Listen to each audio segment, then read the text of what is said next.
So it's like a mana creature that does extra work.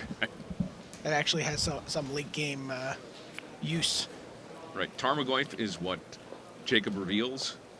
Again, that'll cost him the 2 life. And then he draws an extra one.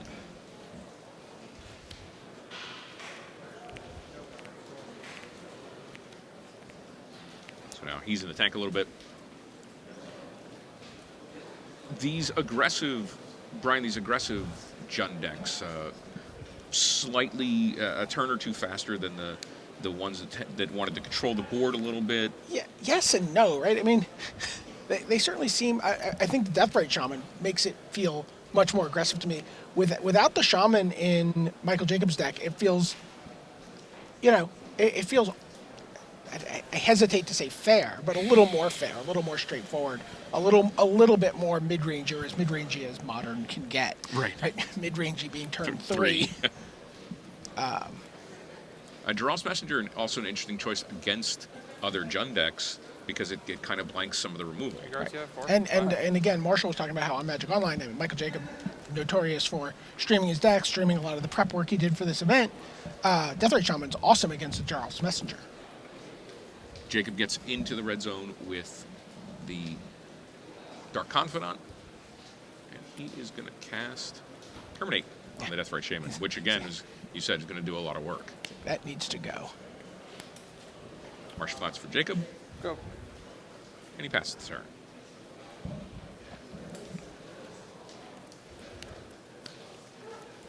A lot of decision trees for both of these decks. I mean, I think there's some straightforward attacking, like you see Paulo just did there with the Geralt's Messenger, but then there's a lot of cards in the hand, and they can cast them all, so that they can cast any of them. So that they've got to make a plan on how they're going to get downstream. I think we just saw a Lightning flash by in Mike Jacobs' hand. Yeah, that's a card that is not in Paulo's deck. It's one of the differences.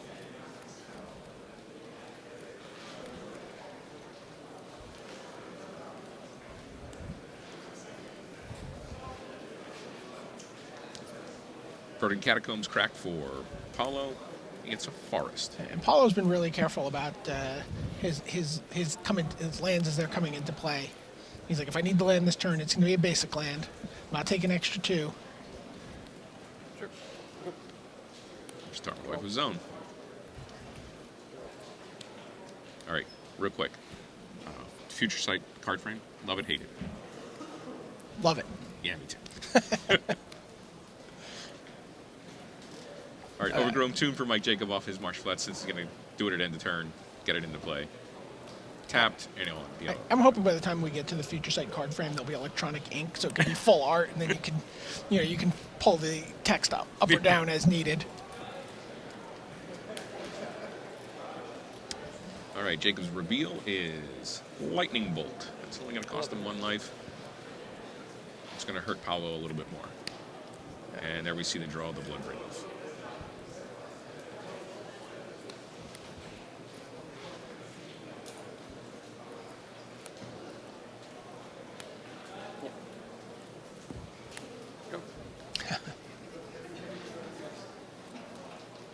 Tarmogoyf off on Mike Jacobs' side.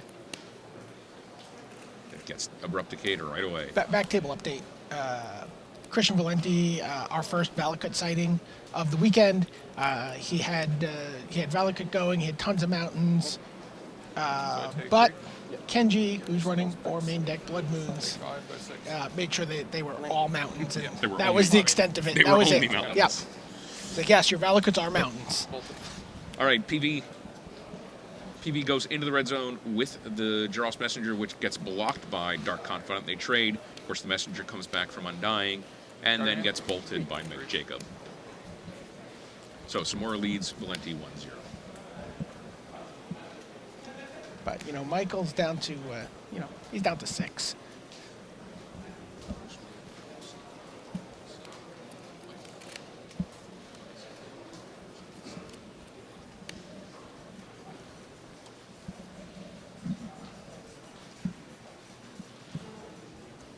Yes, sir. So, Mike in the tank a little bit. He's back up against it. What do we have on the Tarmogoyf count? We've got a creature, we've got an instant, we've got a land. There's the Tarmogoyf, and there's a Geralf's Messenger of his own. Go. Looks like we just have another Abrupt Decay.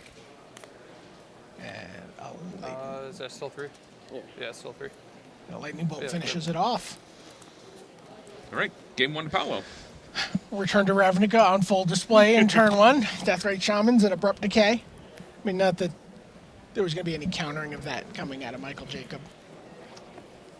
All right, so what do you think we're going to see out of the sideboard for both these guys? Again, this is a 50-something card mirror match. Looking at Paulo's sideboard, he has Fulminator Mage, Slaughter Games, which is a card people were talking about not, whether or not that was playable in this format at the player party yesterday. But I think that if it gets the thumbs up from Paulo, then that's... I'm going to trust him. Yeah, I'm going to trust him too. Batter Skull. I was the only one dumb enough to play this deck at the tournament. There's a little chatter from Mike Jacobs saying he was the only one. Thought he was the only one dumb enough to play this deck. Well, and he ran into the mirror match first round. Yeah, I mean, my guess is if Paulo's playing this, that it's more than just the two of them. Well, yeah, there certainly had to be some consensus from the Fireball Jana guys. Fireball guys. Yeah. Looking through. Right. There's 4 Jund decks in the feature match area right now. We're getting of course, we're getting our updates from Crack Sideline reporter Rashad Miller. I don't want to believe that Patrick Chapin is playing Jund. Jund. Oh my. And we Oh had my. when By Odin's beard, what has happened? the snap call from Rashad is believe it. Jund Charms and again Slaughter Games. Is there what's the game within the game for these two guys? They know they're both top flight pros. They know how you're supposed to sideboard in this matchup. How much I think Mike is going to think this, so I'm going to think that. I'm going to go the other direction thing. Yeah, I think they probably tend to just opt for the most conservative play. Hope they get to play their game and just cast their spells. Honestly, I think that they don't want to get too caught up in that mental game. I think they just want to be like, this is what I do. These are the cards that are good for me in this mirror. There's not a lot of tricks and trumps going on here. There's not a lot of transformative sideboarding. Right. There's just like these are the cards I want against Jund, and I think you don't worry about too much about what the other guys Trying doing. to be too cute. Yeah.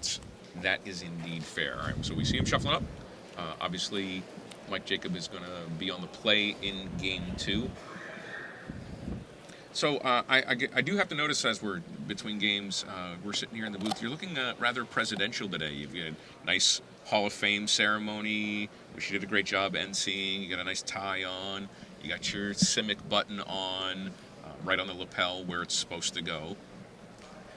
All I will say is if I am elected, I promise 2-for-1s in every pot.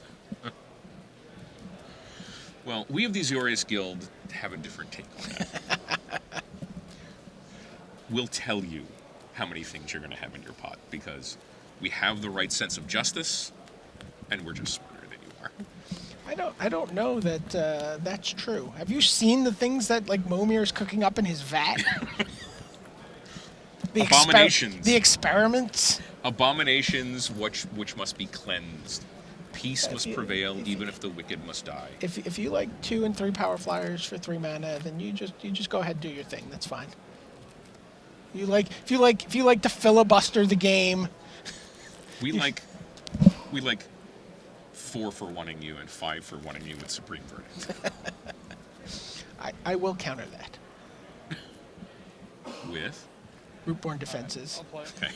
I can't really be Simic yet. So gotta go a little borderline. I gotta play in the cut. All right, once again, We are in round 1 of Pro Tour Return to Ravnica. This is the Hall of Fame round. We have all 4 of the new Hall of Famers playing. Pat Chapin is back on the one of the tables with Dustin Fader. He is down a game. Masashi Oiso is against Adam Bubac. Kenji Samura, we've heard, was up a game on Christian Valenti. And in this game, Paulo, Vitor, Damo, Rosa up a game on Mike Jacob. Both players have kept their hand, and it's Raging Ravine, Black Leaf Cliffs, and an Inquisition. He sees Pillar of Flame, Terminate. Lightning is the... it's a Blightning. Is the promo player rewards Blightning, card, yep. yep. And a Dark Confidant. Along with 2 lands. Yep. Writing it all down very quickly, not taking too much time. And grabbing the Confidant, right? Yeah, is there Well, any it other... depends on what he has in his hand, I guess. Right. Is there an argument to take the Blightning? I mean, I kind of want to take all of them, right? Yeah, right. I mean, you can have the Pillar of Flame. Yep, there you go. It goes Nice to the call. Blightning. He's like, I can deal with the Confidant. I'm going to kill that guy. Or he'll kill you, right? Okay, there's the Confidant. We knew it was going to come down on turn 2. And Paulo gets the turn back. Looks at his land choices. I think one of the things that How dead is he? Mike Jacob asks, how dead is he? We see a Terminate there for Paulo. He cracks Verdant Catacombs. I mean, and knows he's not under a ton of pressure from Michael's hand. Right.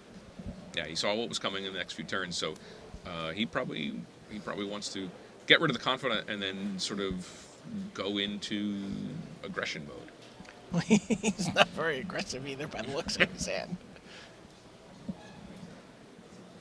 Okay, Adam Bubac has taken game 1 from Masashi Uso on the match that you can be following on text. I believe Oiso is playing Hive Mind.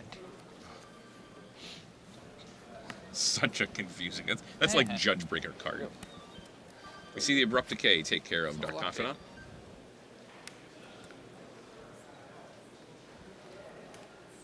And there's Geralf's Messenger for Mike Jacob.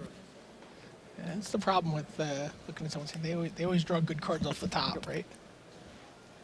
Paulo drops 3rd land, passes the turn back. You also have the pleasure of the basic Forest Cross Messenger deck. I do. It's great. It is great. You know, this is high-level Magic for a lot of beans, and these guys are very relaxed, very friendly with each other. This is a new generation of Magic. You know, a decade ago, there would not have been such pleasant chatter across the table. Dark Confidant gets immediately snap terminated by PV. Here comes Bloodbraid Elf. So lucky. Inquisition, yeah. You know what's coming. Okay. Takes the Pillar of Flame, which would make life difficult for his messenger.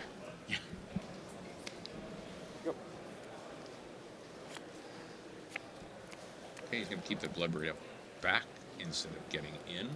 He's at 14 life, Mike Jacob at 18. Jacob activates the Raging Ravine. He's in. A very decisive die placed on there. He's like, thunk. I'll go to 7. Wow. Paulo takes it all, goes to 7. What's Paulo's path to victory here? A Messenger of his own for 1. Go. Yeah, if Jacob has a bolt here for the Bloodbraid Elf, he has a Terminate and a land in his hand.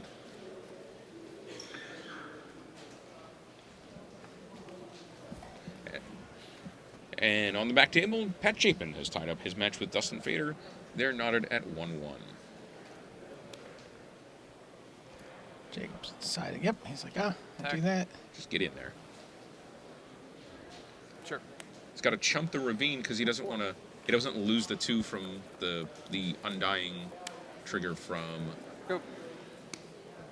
the Messenger. But he is at 4. Is there a comeback for Paulo here? He cracks the Verdant Catacombs. So he goes to 3. He's at 1 if he kills the messenger.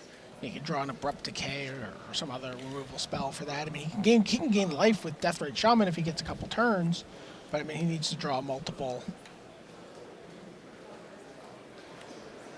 Oh, or an Obstinate Baloth. Or Obstinate Baloth. Very You're good. at 7. Paulo jumps back up to 7. Kenji Zamora has won his match on the back table from Christian Valenti 2-0. So, Hall of Fame ring. You got rid of Match my win. Blightling when you had Obstinate Baloth? That doesn't make any sense. I forgot. Once again, good byplay between the two players.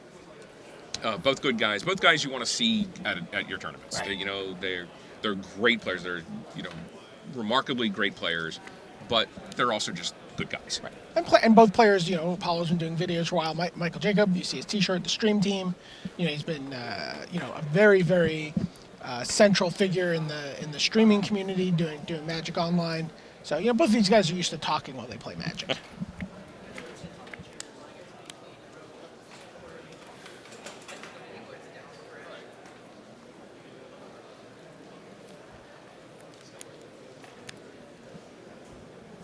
All right, Jacob. Looks like he's tapping 3.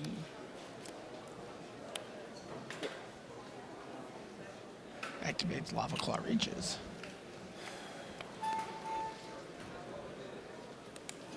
Terminates the Baloth. And in.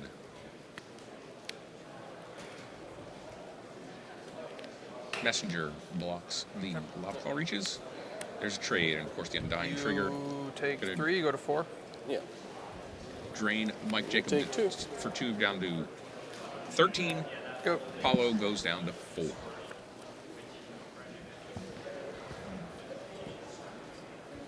Jacob is now living off the top. He has no cards in hand. Yeah, but he's got, ooh. And aggressive. Very aggressive by Paulo, getting in with Geralt's Messenger, and he plays another one. So he's Yep. there's Tarmogoyf. He's basically saying, "Kill me now, or I'm gonna get you on the crackback." I'm gonna go to 1. Oh.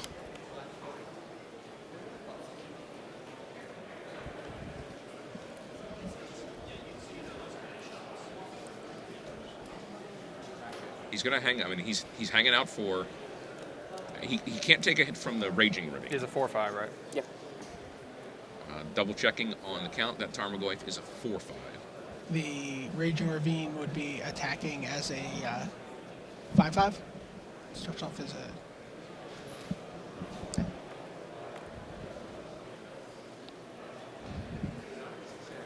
So now Mike Jacob thinking, well, how can I lay the maximum amount of pressure here on? Can I afford to lay it on him? Right.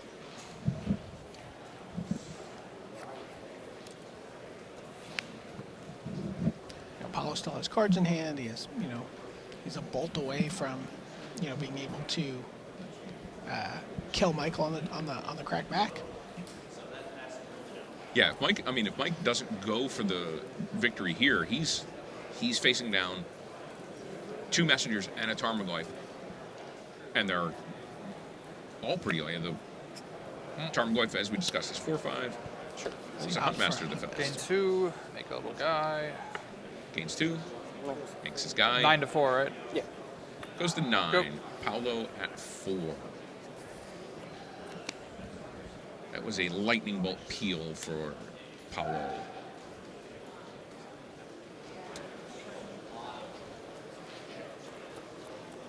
Jacob at 9, a little out of reach. Paulo's got to be really careful because his life total is at 4. Yes, this is a delicate dance these guys are doing here. Jacob with 3 creatures, but don't forget he's also got the 2 man lands, the 2 lands that can be activated to become creatures. Oh, he has a second ravine there, yeah.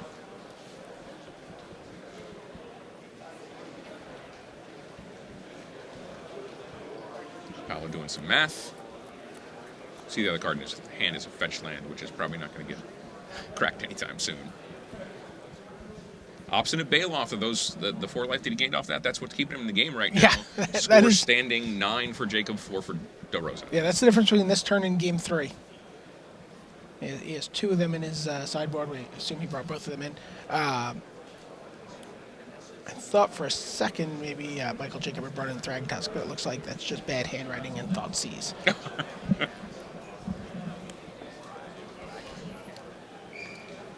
Yeah, Lightning Bolt takes out the Huntmaster. Because he certainly didn't want to not cast a spell there, Yeah. right? Could not afford to let that transform. Right. Mike slowly draws his card. I think it was a Dark Confidant. So now he's putting it into the tank.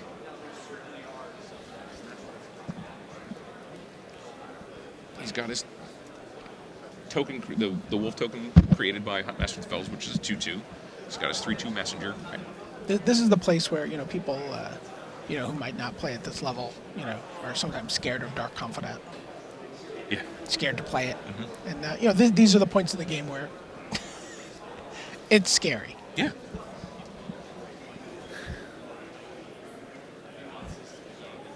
Right. A lot of math going on right now.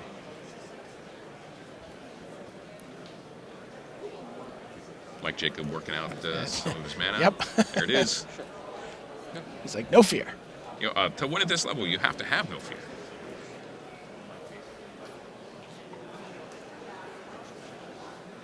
Now, does Paulo get in with the non-undying, the not undied? I don't think so, because he's low enough again. Michael can attack back with 4 creatures, which will be fatal. Goes. Okay, the reveal off the Dark Confidant is Giraffe Messenger, so that will drop Mike Jacob to 6. But more importantly, if that gets played, it's going to drop Paulo to 2. And create a situation where he can't really block that Giraffe Messenger. Or not block that Giraffe Messenger. Right. Okay, there it is. Giraffe Messenger for Mike Jacob.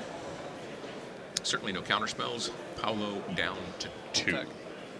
Here comes Giraffe Messenger. And that's game. So we're going to go to game 3. Mike Jacob takes it down from Paulo, Vitor, Damo, Rosa. We're tied 1-1. Any slight difference between a sideboard card or 2 on the play versus being on the draw in this match? Sometimes people feel that way about, the Thoughtseizes and Duresses of the world, that they rather have them on the play than on the draw. Something like Slaughter Games, you would probably want to play on the play, but not on the draw. All right, there you see Giraffe's Messenger up on the screen. I mean, it's a zombie. Zombies are all the rage these days. Yeah, it's, the reverse Kitchen Finks. It's been a huge part of Standard. Now we're seeing it make its impact in Modern. And I don't know this Gissa. Yeah, there's a lot of flavor text in the Innistrad block. Is there a Gissa card? No. Okay, so we have not seen her Yeah. Saving that for Return to Innistrad. Return to Innistrad coming in someday. Incursion into Innistrad. Right. I think this is one of the cards that's made zombies super playable. It's a nice tribe, but now for highly competitive tournaments, Sure. Giraffe's Messenger, still a lot of damage. Yeah, have you seen the the crazy combinations with Birthing Pod, Giraffe's Messenger, Get My Restoration Angel, Blink it back in. Blink it back in, all that kind of fun stuff. So I'm just looking through some of the other decks in the feature match area this round, just to get a sense of what Modern looks like while these guys shuffle up. We see Rug Vial, which is essentially the Shadow Yasuoka deck from the Players' Championship, being played by Dustin Fetter. Against he's playing back. He's playing against Pat Chapin. He's playing against Pat Chapin, who's playing Jund. As we previously mentioned. We know Kenji Samura is playing something with main deck Blood Moon. By the way, the name for this deck is Junstis. So the channel. So Patrick Chapin, by the way, in case you guys don't know, worked with the Channel Fireball team for this event. Masashi Risha, as I said, playing Hive Mind, and he's playing against Jund from Adam Bubech. And then the last match, which is completed, Kenji Samura playing Rug Delver 1 over Christian Valenti playing Valakut. So, had you been Or Scape Chef Valakut, actually, very specifically. had you been qualified for this event, what would you have played? I'd have played Judge Vine. What else am I going to play? Jund? No, I'm not going to play. Jund is not my jam, friend. On the other hand, Jund is right up my alley. Yeah. Yes. You do love being in the red zone. I love it. And especially with Bloodbraid Elf, because you can bring a friend along. Yeah. I'm scared. So it's like an immediate party. Yeah, I was kind of hoping people would play Dreg Mangler. Yeah, I was just gonna say I would love to see Bloodbraid Elf into Dreg Mangler and just really. But you're not even seeing Bogart Ram Gang, or Yeah. we're not even seeing the it's just these things are just a little too finely tuned for just another haste creature. Well, I was talking to Sam Black yesterday. I was like, yeah, and I asked him, did you brew something up, or were you playing some of the same things? He said one of the problems with brewing in this format, as we watch Paulo kick a card on the floor, one of the tough parts with brewing in this format is the things that prevent you from doing stuff are so good at it and so well costed, the thought seizes and the terminates and the abrupt decays, that it's difficult to come on new ground. Yeah. Speaking of which, Yeah, we see an Inquisition Oh, Kozilek. dear. so Pat Chapin has taken his match 2-1 from Dustin Fader after dropping. Oh, sorry, got that back. Dustin Fader has taken the match from Patrick Chapin 2-1. So Inquisition sees Abrupt Decay, Dark Confidant terminate, Obstinate Baloth, and Bloodbraid Elf. Dear. There's what's black-white fetch land, I think.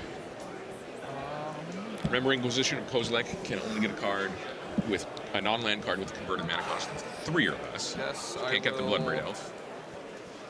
Take the Terminate. Gonna take the Terminate. Yeah, Dark Confidant is just another hand destruction spell. It's like, I will draw a random removal spell from your hand. Doesn't actually do anything. Okay, and Adam Bubach in the text match has taken down Masashio Iso 2-0. Marsh Flats for Paulo, Vitor, Damo, Rosa.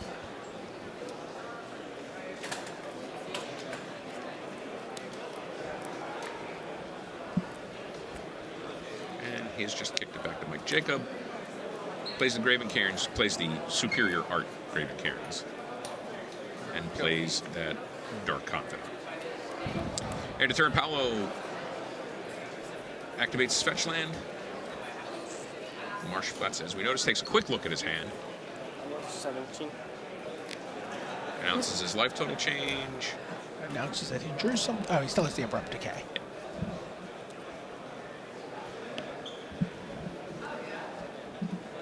Dead. Yeah.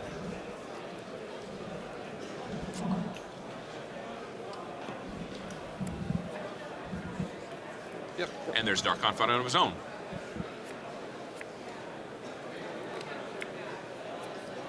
Pillar of Flame in Mike Jacobs' hand.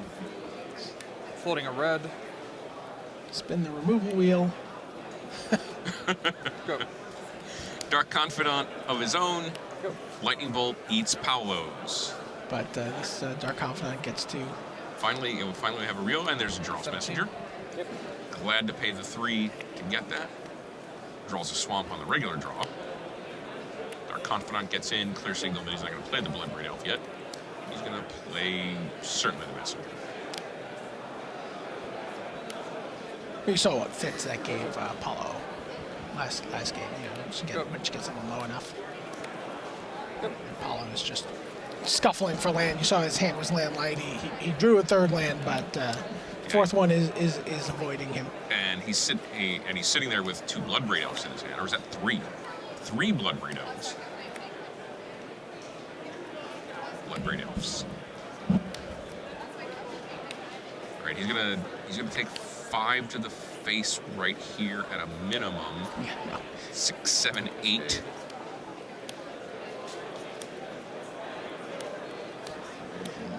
9, 10. Yeah. Paulo's going to go to 3. So Blood Red Elf into Geralf's Messenger. Text it. They're all getting in. 3. Paulo goes to 3. Certainly a really rough comeback for him from this point. Oh, did I play lane? Yeah. I did play lane. Sorry. Go. Right? Yep. And there's the handshake. Michael Jacob takes down Paulo, Vitor, Damo, Rosa. 2 games to 1 in the Hall of Fame round here in That's Pro right, Tour Return to Shamans, Ravnica. So far, the only Hall of Famer we've Did you board them seen out, or a you just victory didn't draw from was What? Did you board on the Kenji Death Ray Shaman, or Samara you just didn't draw them? over Christian Valenti with his Rug Delver deck over Valakut, Escape Ship Valakut. So Solid, Good luck. savage magic right there in Jund on Jund matchup. Match didn't play out any differently than we expected that mirror match to take up. yeah, I mean, it's just you stumble against Jund, you lose. Yeah, you still, yeah, right. Well, we saw. I mean, there was some There you go. small parity in the booth in the board state, and then all of a sudden, boom,